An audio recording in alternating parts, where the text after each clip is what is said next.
So first, we take a look at Halachot of Chanuka. There's a running theme going through. So the basic running thing is Parsumei Nisa. We want to publicize the miracle. We want to show the nace, show everybody we're celebrating the nace. So if we examine the halachas carefully, we can see that the Chazal examined what does it mean to be publicized the miracle, and based on that, like we have many halachas. What does it mean? Like I'm going to show everybody that I'm lighting candles for Hanukkah. Like so many halachas go based on that alone. It affects many different halachas in that regard. So first thing is that the Chazal tell us that we have to take the mitzvah Hanukkah very seriously, even though it's only a mitzvah of midrabanan. And Hanukkah and Purim are like the only two chagim really that are midrabanan. But we didn't even have Nevi'im for this one. But still, they say we have to take it very seriously. If you don't have candles to light, a little bit of oil, so you have to strip off your back. Sell off everything. You know, give away everything to light. Realistically, you don't have to sell your shirt. You can hire yourself out, or you can beg. Nowadays, if you went begging, you could probably get enough money. It's not a big deal. You could buy a box of candles for $1. You don't even need that much. Right? But just so we should understand, though, we should take it seriously. So, at the end of the day, it's not that big a deal to people like Baruch Hashem. But we don't have the problems they had not so long ago, back in the war. So, what is the minimum amount that we are supposed to light? The bare minimum. One candle every night. That's it. One candle every night. That's per household. Right? So everybody living in the house, you'll say they fill their mitzvah with just one person lighting.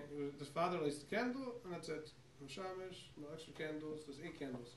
So if you figure $1.50 for a box of 44, we're not talking much money here. You can probably find the money on the street to buy it if you really need. I don't even know if you could buy 8 candles separate. Certainly these candles. If you want to be a little more mahudr in how you keep the mitzvah, we say you add candles.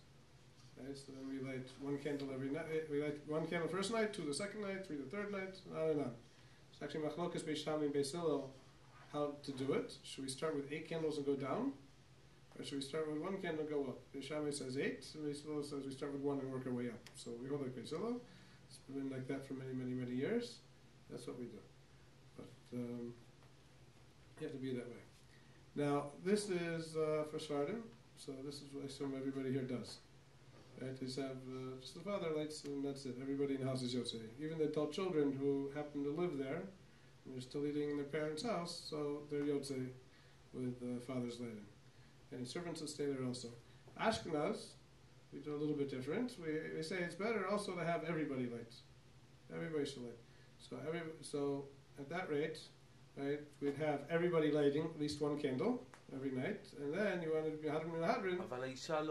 Well, we get that right.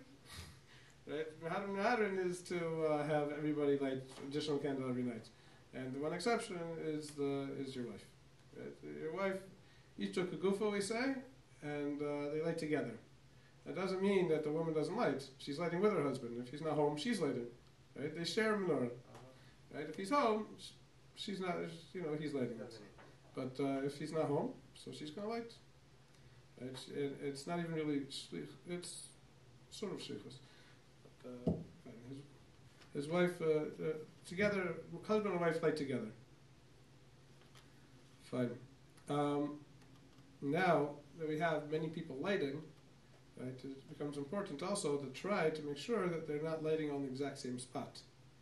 Meaning, if I want to put 1 menorah, and let's get some candles. I know this is the best menorah for this. Right, I put first night I'm gonna lay here, and then my children are gonna lay here, and then the next one. So tonight it looks like we have 3 people lighting on the first night. Let's say tomorrow we only have 1 candle each, right? And we all light right here. What does it look like? Am I celebrating the second? Already there are 2 of us, right? Am I celebrating the second day, or is it 1 day? It gets confusing, right? So we try to have everybody's lighting in separate places. Now, if you have separate menorahs, it's not that big a deal. But if you're lighting, say, in a bowl of oil, take a bowl of oil, and you put wicks in, so it could get confusing. right? I don't necessarily have a Chanukiah, proper Chanukiah, right? So we try to make sure that everybody's lighting in separate places, so that you'll be able to see that you're lighting. Let's say it was a second night, right? And I have two people lighting, right? So I can have four lights together. So it could either be 4 people, one each, or 2 people lighting properly for the second night. So you can see how it could get confusing. Try to separate it. Fine.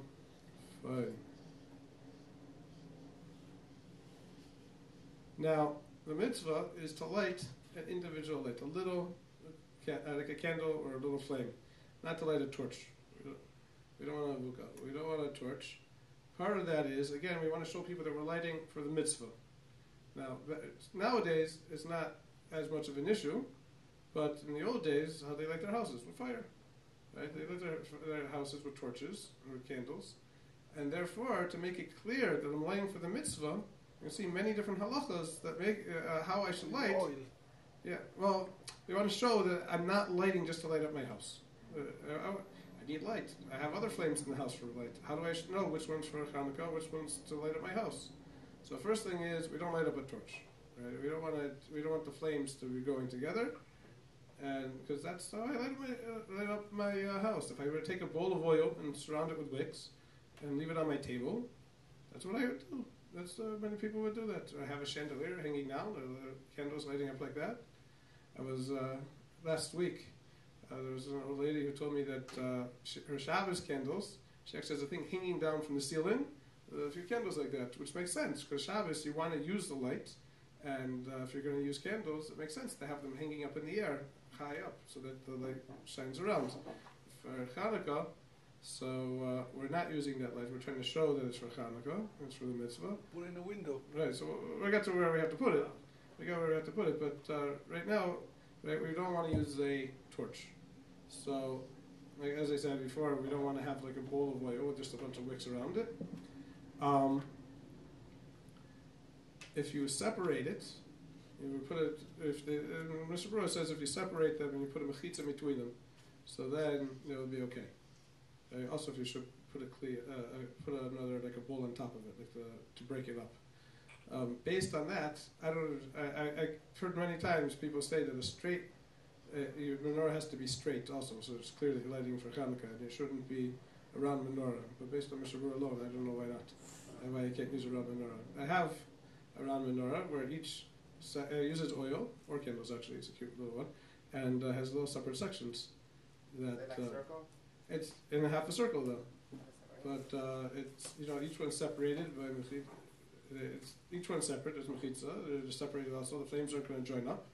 So I don't know. I don't see what's wrong with it based on what the Brewer says, but it does say it should be lit in a line. Now, also, when you're from lighting in a line, let's say I have one bowl that's straight. I can take a nice straight pan.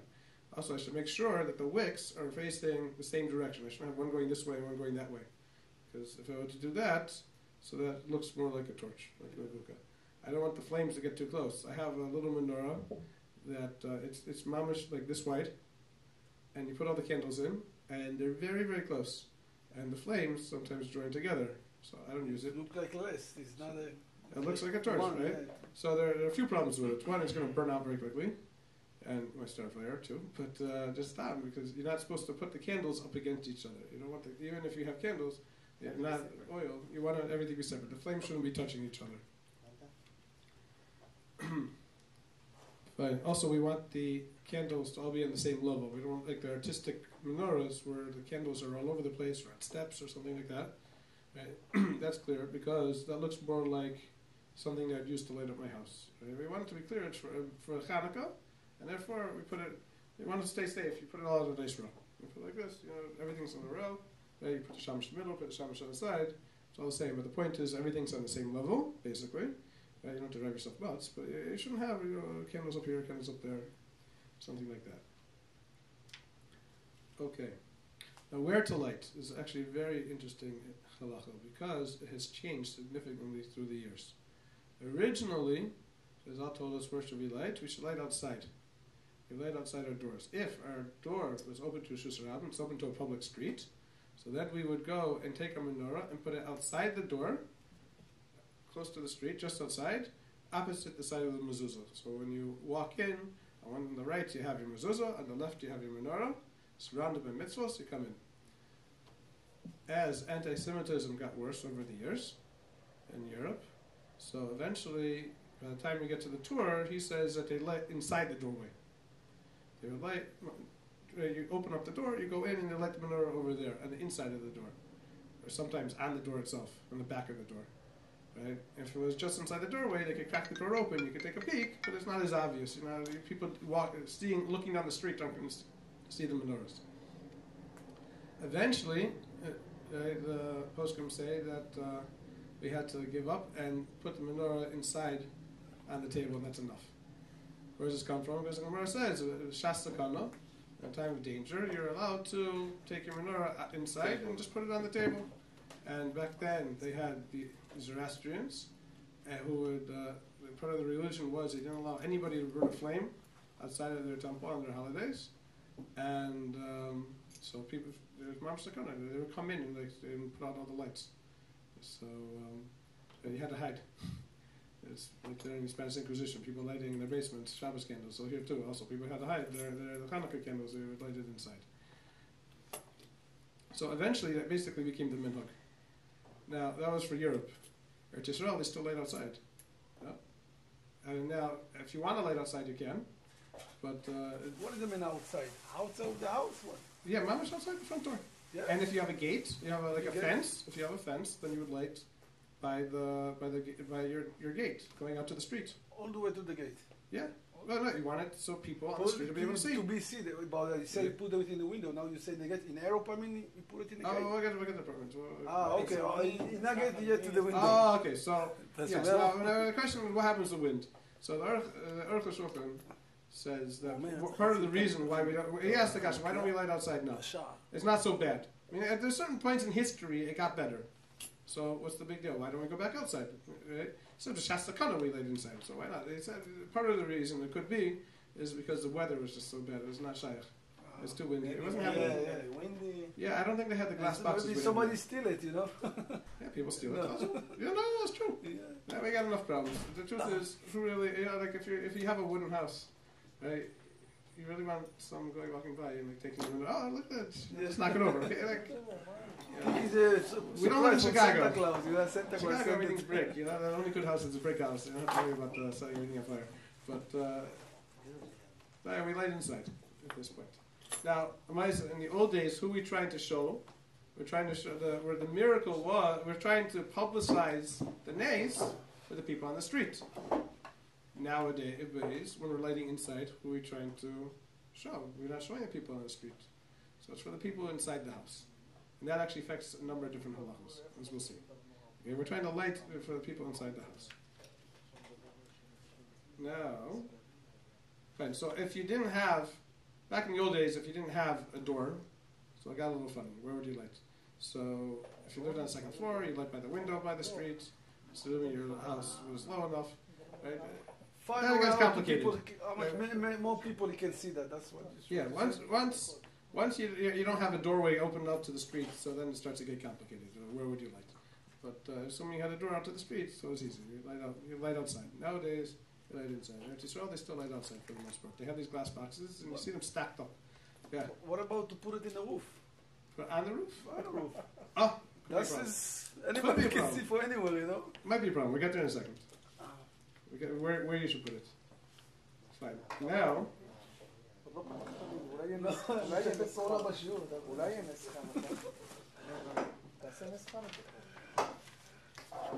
So nowadays, where should I light? Nowadays, since the minhag basically in America is to light for the people inside the house. So let's say I had my choice: lighting in the front room, where the people in the street will see, but the people in the house won't see. Let's say I haven't. Or lighting where everybody in the house will see. Really, you should light where the people inside the house will see. At this point. Yeah. Okay. What? So, what? What you said, all are going. By the way, presuming news is not for the goyim, as far as I understand. It's for the Jews. For the Jews to see. It's other Jews to see. It's not for. We don't so really. What is all are going? Orla going? No, there's no Jews walking around. Something else. No, What, you don't go on the street and get a minion? You go on the street, pull out a minion. Orla Yeah, going? you get a guy, you're getting all over the place. Orla going there, yes. Okay. Now, because we moved our candles inside, there are a few different reasons given, but this is one of the reasons given why we light in the Beit Knesset. We light inside the shul because at the end of the day we've lost the aspect of the Parsumei Nisa, showing we're lighting for the nace, to show the nace outside, and everybody should see. It's for the few people who are inside, but we've lost the public display, so it's become I think it's during the time to go in them already that they started lighting in the shul. They light in the Beit Knesset. Now we light in the Beit Knesset. We're not lighting the same way as on the streets or even in our house. In our house, we try to light in the window. We try to catch also the people on the street. In Beit Knesset, we light like in the Beit HaMikdash. We put the menorah on the southern wall, where it was in the Beit HaMikdash, and where do you put the menorah? You put it over here. Right over here. So this is the south side, east. Put it down by the south.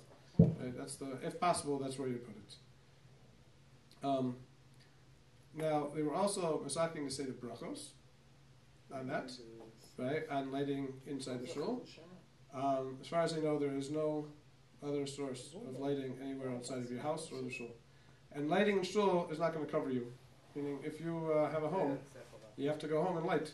You still have to go home and light, right? Lighting outside is not going to. Lighting in the shul in the Beit Knesset is not going to fulfill your mitzvah. You still have to go home and light. Even the guy who already lit in the shul, he has to also go home and light. Right? It's supposed to come. It's a big chiddush from the Godim, and we should. They made brachos on lighting inside the shul. So what time you're lighting the menorah? We get there. We got plenty of time.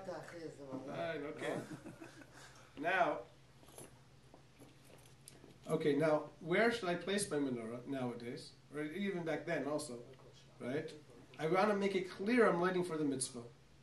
So, regardless if I'm lighting outside or inside, and the truth is, it's even more important for inside. Right? So the first thing is, we're supposed to light within 3 to 10 tefachim from the ground. Take a tefach ruler, 3 to 10 tefachim, yes, from here down to here. What?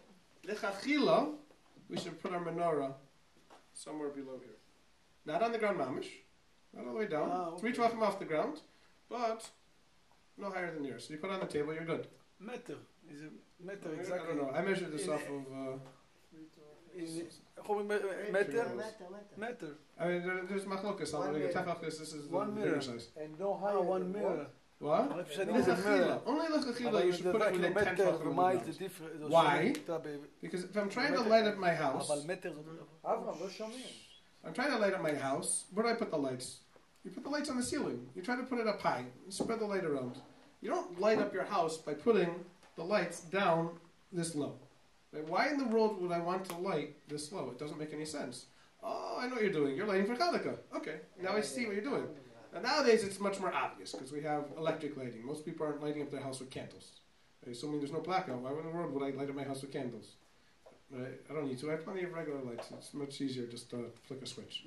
Right? So it's not as big a deal, but still, we try to not to put it too high. If it's inconvenient, it's fine. You're still Yotze, no kasha. Right? It's not a problem. You can put it higher. If your window happens to be this high off the ground, go ahead, put it in the window. It's plenty visible to everybody in the house. Fine. Can I put it very high? I want to put it on the roof. I run into other problems. By Sukkah, we said last time I was here, and also by an Eruv, and also by Chanukah, there are 3 places we say that I can't make something higher than 20 amos. So here we have 1 amo, right? Figure about 20, all the way up. It's about 37 feet. Right? I shouldn't put my menorah up that high. Why? Because people won't pay attention. They don't see it. They're not looking up. You're walking by, you're not going to notice it. So you live on the 2nd story, you're good. You live on the 3rd story, possibly even, okay? People will notice it. You put it up on the 6th story, no good. You have a problem, right? You can't put your menorah out in the window. So, I lived on the 6th story for 9 years. It was a lot of fun on Shabbos, walking up and down with all the kids. But so I asked, should I put it out in my window? Right? I can't put it in the window. There's no point. So I had a neighbor who lived right next door to me, a friend of mine, and we had in our kitchens our windows that faced each other. It's like, oh, Geshmak, I'll put it in that window. Now, mind you, this wouldn't have been so much in the way of my family. My family wouldn't be walking around there so much, not in the living room. But then the next family over can see. Right? So I told him, no, don't put it there. Put it somewhere where it's more obvious for your family. Meaning, once you're not getting the people on the streets, so now there's no Indian really to show people outside of your house even. And the whole Indian is for the people inside of your house. And so you don't need to go putting it out of your way when people inside the house aren't going to see it as much, but the people in the next apartment over will. You want to invite them over, you have a party. Right? But, fine. So, the chachila, low. Above 20 amos, no good for sure. Right? So, put it on the roof. Depends how high the roof is. Okay? Depends how high the roof is. Okay. Now... So if you're saying that it's not אור לגויים החנוכיה, what? if you're saying that the אור חנוכיה... לגויים זה מוסר, שאתה צריך להתנהג, לתת דוגמה לגויים. לא באור להראות להם. חנוכה זה לא קשור לעניין של מוסר. If everyone is lighting for his family the Yeah. menorah in his house, Yeah. so why the whole issue of putting it on the window? Everyone has his menorah. No, there are people walking by. What? You don't walk So by and why? see menorah? No, but I'm asking. I will tell you, it's great. Very geschmack. We used to do for a couple of years in Long Island. They wanted to go and figure out where all the Jews were. They wanted to go and be makar them. There are a few guys from my yeshiva wanted to go and figure out, and we had the whole yeshiva go out on Hanukkah. We drove out to Long Island and we divided up different areas on the map, and we looked for electric menorahs. We looked for an electric menorah, and we wrote down the address. Right? We wrote down the address. People light in the windows, right? Yeah, it's so good. You're showing yourself in Hanukkah. Beautiful. We wrote down. We got 1,200 addresses. I think like in like 2 nights, and they started sending out flyers. And like the first event they had, like 100 people came. You know, like no, you light on the street because people are coming by. The people will see.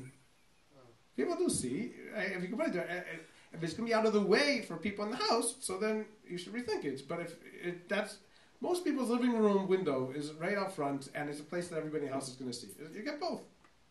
You never walk by a house and see menorah? Mostly, there is a reason why you're doing things. Yeah. So I'm asking if there is a reason why we are trying to show the people in the street the menorah. Yes, we're trying to get for the people. Yeah, personally nice for all the people walking by. We try to get them, but if you're not, just remember the main halacha is for the people in the house. Today, yeah. So which one you put by the window? The one with the file or the one with the light? No. First of all, we don't. What do you mean, electric menorah? No, we don't use electric menorah. We use Oh, fire. We yeah. use fire, but for the people who are using electric menorahs, they tend to leave it on all night. It gives you a lot of extra time to go find them. It's very geschmack. Now there is a new solution for the people that live in 6, 7, 8 stories. Yeah. You're putting a video on your menorah, and you are videoing it in the street, on a big screen. Go ahead. Broadcast it. Yeah, you said it. It's easy. Yeah. You can put it in the BBC too. Okay. Put it in the sky. Fine.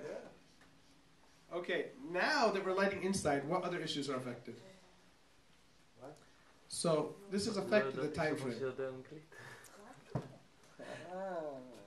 We've affected when we light.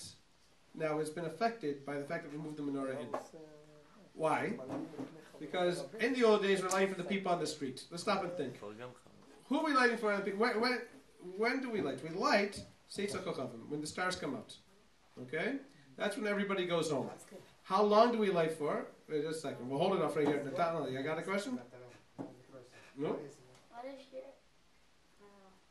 No, it's not class. You have to ask. What is your menorahs is outside in your backyard, and you take a video of it, and so your house is like... That's what you said. That's exactly what I said. Why is it in your backyard? No, but your house is like a big screen, Yeah. and like the front of your house is a screen, and it shows the whole video. I have a question for you. If I say a bracha on the phone, should you say amen? Yes. I don't know.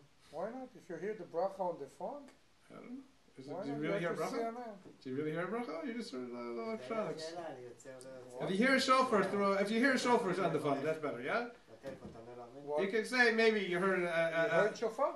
Were you outside? You didn't hear a shofar. יש Why מישהו not? שיוצא. You didn't.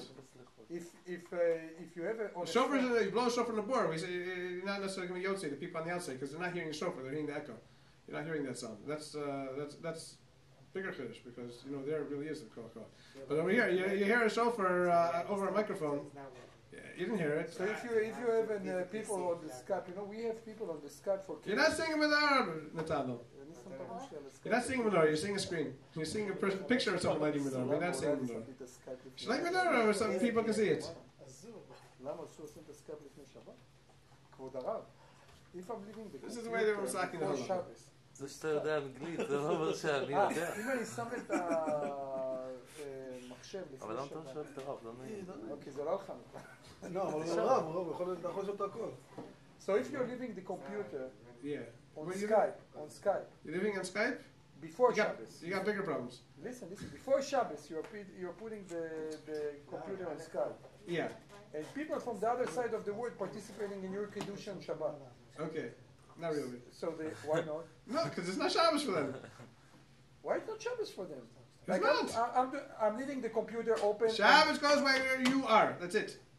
הזמן של שבת שלהם, זה לא הזמן So I'll excellent. show you how far. So just a second. I used to go to Palm Springs. So I'm doing. My grandparents from Palm Springs used to go. So- Depending on how close you are to the mountain is when a ski is. It depends where you are. Okay, so now I have in Shabbos Kiddush in the morning, Yeah. 8 a.m. in the morning, 9 a.m. in the morning. Okay. I have the Kiddush.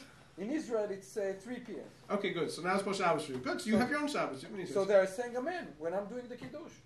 אבל אתה לא יכול להדליק קומפיוטר בשבת. I'm doing it. I'm leaving it before. He's leaving it on the whole לא time. משנה, אסור להדליק I don't know. I don't think so. You זה can, מוקצה, זה מוקצה. המחמירים אומרים אפילו מיקרופון לא עונים אמן. בבריסק. בבריסק. He said, אין חופה או Yeah. everything. Oh, okay. לא Because you can hear מיקרופון, it. עם The מיקרופון. microphone. Yes, You it's can not- hear it. אבל טלפון, לפי הספרדים, לא עונים אמן. לא עונים? No say amen. Right. Okay. No problem. Because it's not... I have a smart of why maybe you should. Because at the end of the day, you heard an expression. תגיד לו, זה לא אותו זמן של ה... yeah, because it's You not the heard an same time. expression of a parasitol. Why over the phone is And maybe you should, right? And you recognize a recognition that Kadosh Baruch Hu provides. And to that, even though it was I could hear maybe you should, because you heard such a thing, you could say, I agree. But at the end of the day, that's not what you really heard. You heard electronics. All you heard was electronics. You didn't really hear such an expression. Oh. The fact that you understood it as such, I could hear maybe that go and say, well, you had that thought. Yeah, Might say you had the thought, you thought you heard it, and so you want to go say it, but it's not. You didn't hear it, Say it in your head. You thought you heard it, so good. So it's on your head. So you say it in your מה head. לא also. אותו זמן? הברכה עד שזה מגיע אליך לאוזן. מה זה עשירית שנייה, זה 2 שניות. וזה כבר נחשב הפסק לעניין הברכה. לעניין הברכה. That's it. Nice, nice. You need the real thing. שלום עליך רבי ומורי. זה הפסק, נו? Yeah. שלום Shalom עליך. Aleichem. Shalom Aleichem Rebbe or Shalom Aleichem Rebbe Mori. זה time for הפסק. Yeah. Not so Because much. no say amen. 2-3 seconds. Okay. Fine. So now that when we're lighting outside, when do we need to light by? We need to light when everybody's going to be out on the street. When everybody leaves a shuk and they start walking home. When is that? When the stars come out. Everybody's done. It's dark. No street lights. Not like us. We're working well past where we should be. Right? They're going home. They had enough. Right? So who's the last guy to leave? Think about it. Who's going to be the last guy to leave the shuk? The shul, the Rosh. The shuk. He's out in the store.